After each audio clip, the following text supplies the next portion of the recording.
This is the Treu Real Estate 911 podcast with Lisa Treu.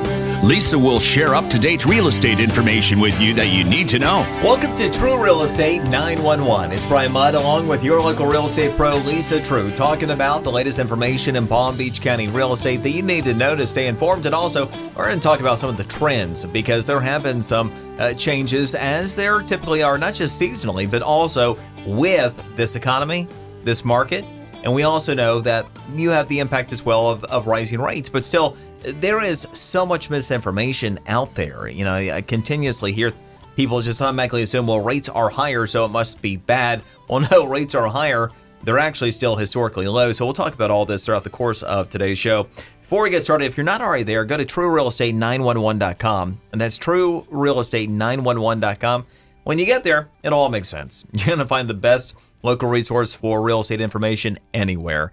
The Treus have plenty of information, videos to be able to help you remain informed, stay informed, and you can even sign up for them to make sure you have the latest information delivered to you as it's made available. Plus, the ability to search the MLS in real time like you're the pro. It's right there for you for free, TreuRealEstate911.com. And you can always reach out to the Treus, buying, selling questions. You know, Treus ready to help. Call 561-972-8326, 561-972-8326. Lisa, as taking a look at the latest information on Palm Beach County real estate, looks like it's generally good, but a bit of a mixed bag. Yes, there's definitely some improvements. There's improvement in our median sales price. So that depends whether you're buying or selling, whether that's good news or not. And inventory has actually gone up year over year, just a little bit. And we're definitely seeing that in the marketplace, that inventory in certain price points, certain areas are starting to increase, which means there's more choices for buyers and less demand for sellers. It looks like, if we take a look at everything in context, it's still been generally a bit more favorable for sellers than not. If we take a look at like days to contract, last June, 46 days. Most recently, 43. So when you take a look at some of the most recent comps, it looks like the trend has actually still been favoring sellers a little bit. Is that still the case in real time? It is still the case. However, what many sellers have started to believe is that they can ask anything and still sell it for a great price. And that's really not the case. I mean, this is not ignore the comps, ignore the interest, ignore the inventory. So the ones that are pricing it right, we're getting the marketing right and have the condition right, they're having success. The ones that are not able to get that pricing right, their homes are just sitting.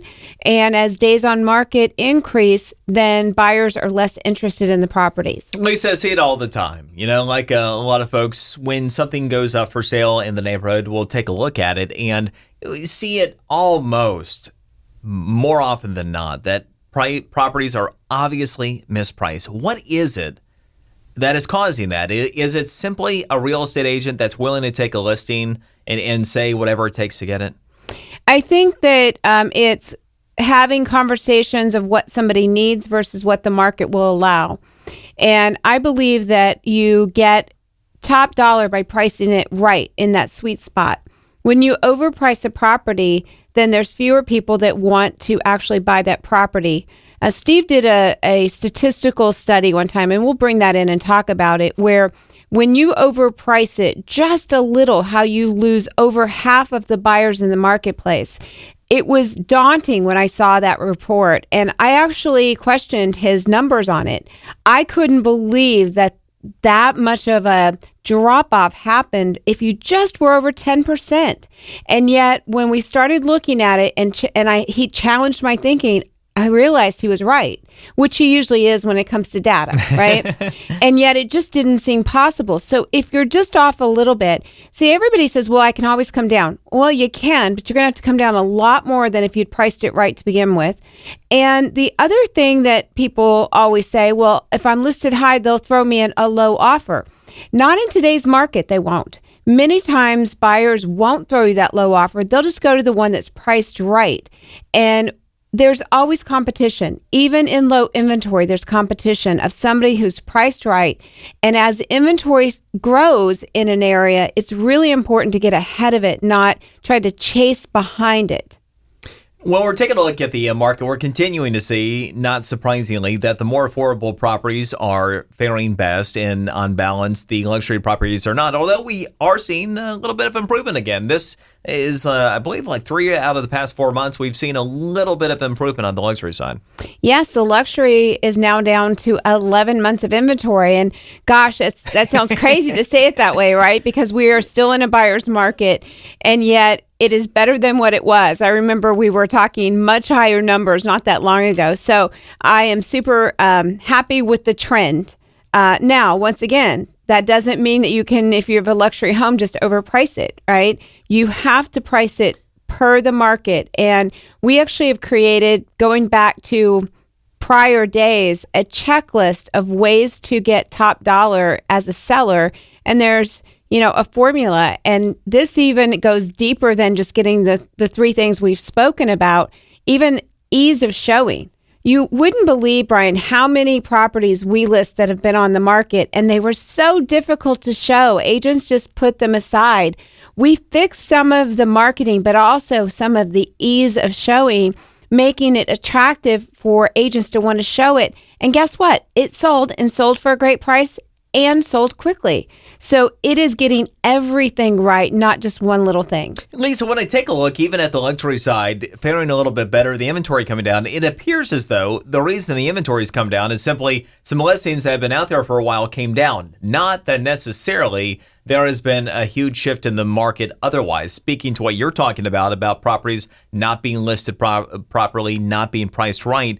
For example, in that million plus territory, we see that 152 properties came on market last month where 135 closed. So we had the inventory go down, but we actually had more come on than actually close, which would seem to indicate that, well, the reason it came down is simply because you had other listings that just were taken down for now. And it's, again, emphasizing what you're talking about, because we talk about the value, but the other thing is being able to move on with your life. A lot of folks you see on the luxury side have been stuck in the same place for a year or even 2 years at this point. And it's not just luxury. I see this a lot of times where people can sell, but mentally they can't deal with the reality of whatever the number is. And one of the things, especially if you're moving, even if you're moving to another area, if you're going to buy another property, why not be where you want to be and allow the real estate market to adjust there, right? I don't think that you should just stay because of a number.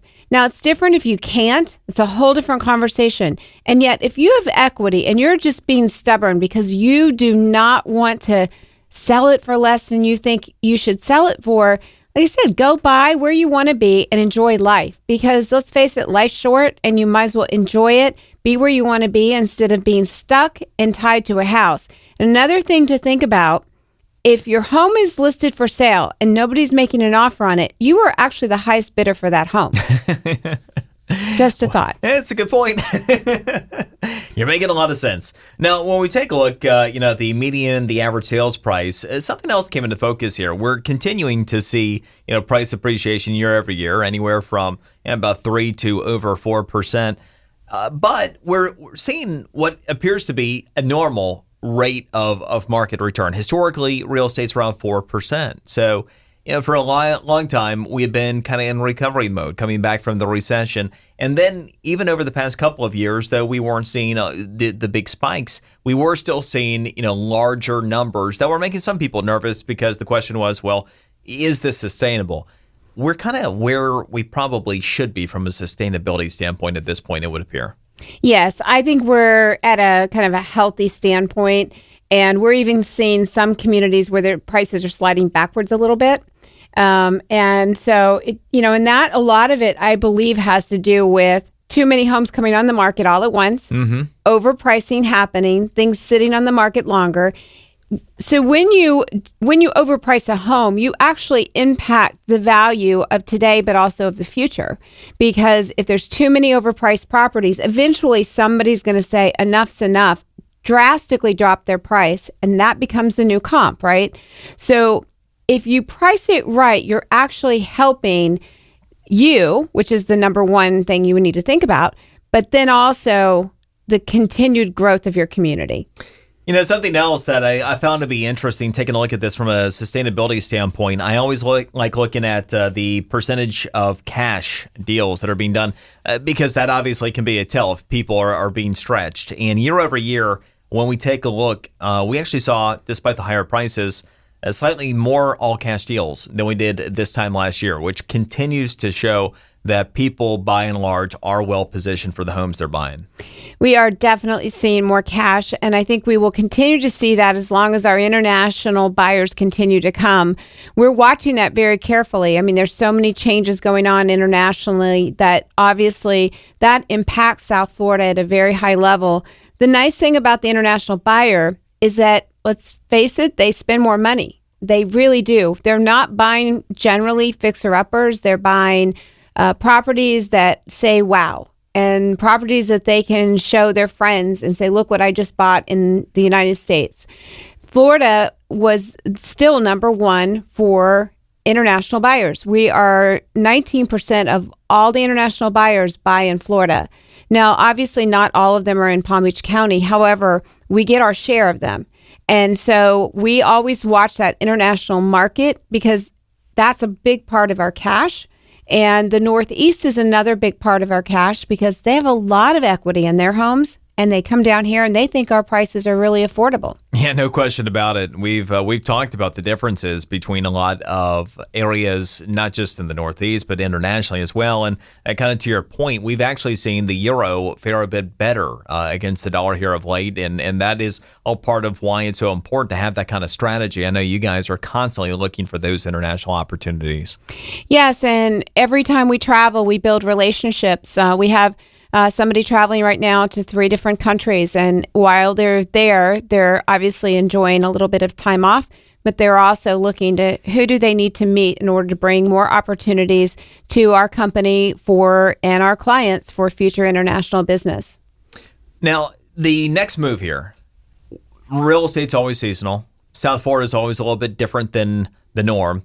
As we're heading into fall, and it's kind of crazy that it's August already. What are the trends? What's changing right now in today's real estate market? Well, our calls and our visits are definitely up for people that are looking for seasonal product.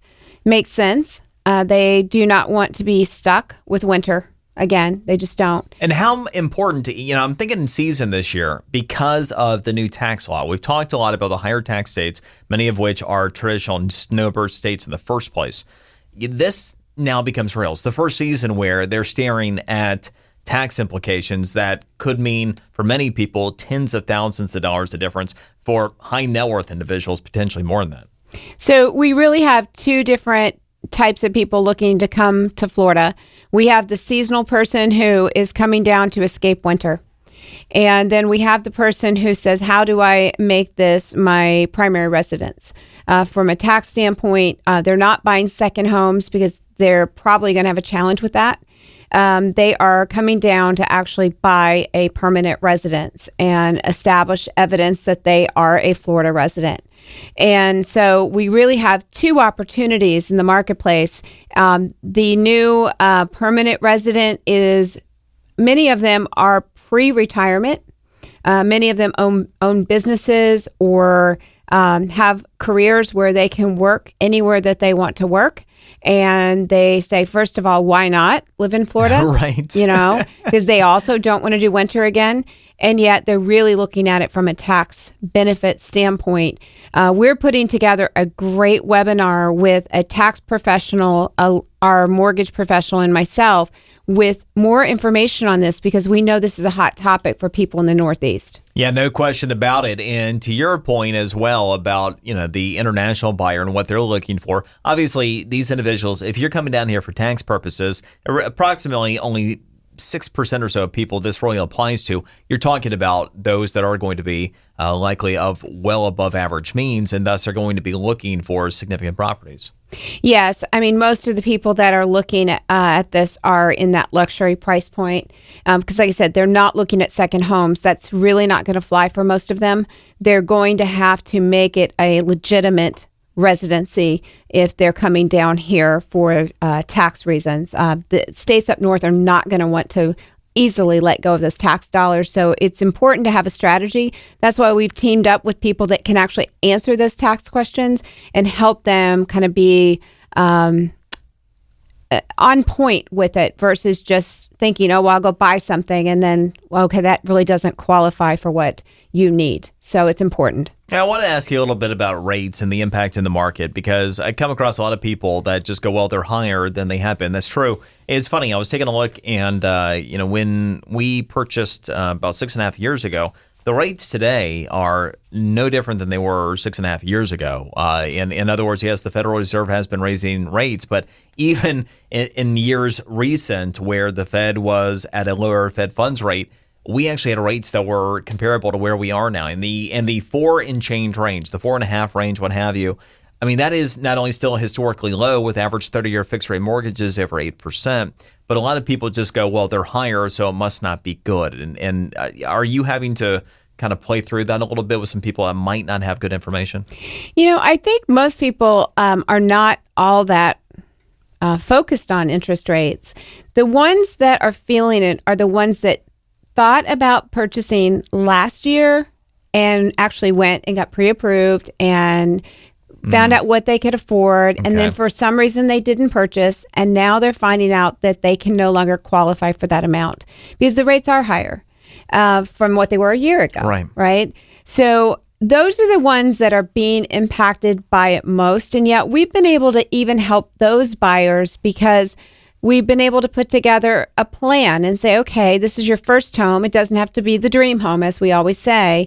And how do we find you something that will be something that you'll love and then have a good exit strategy for the next home?